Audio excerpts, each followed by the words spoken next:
আজ আপনাদের দেখাবো রানীগঞ্জের বুকে থাকা আমার দেখা সেরা ফুচকার দোকান। যাওয়ার পথে ভাবলাম একবার আমাদের বাগানটা দেখে আসি। এই যে গাছগুলো দেখতে পাচ্ছ, এগুলো সবই আমার বাবারই লাগানো। তারপর আমরা সবাই মিলে টুকটুক করে হাঁটতে হাঁটতে পৌঁছে গেলাম ফুচকার দোকানে।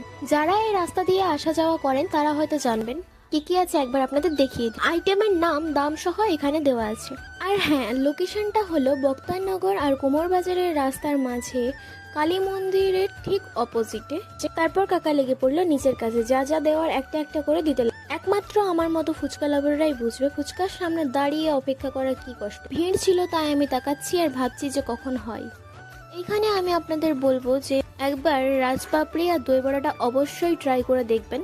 আর অনেস্টলি বলছি, পাপড়িটা খেতে অসাধারণ লাগলো। 2000 years later. পকেটে বেশি টাকা ছিল না, তাই পাপড়ি খেয়ে চলে এলাম বাড়ি। আজকের ব্লগটা এত দূর অবধি, দেখা হচ্ছে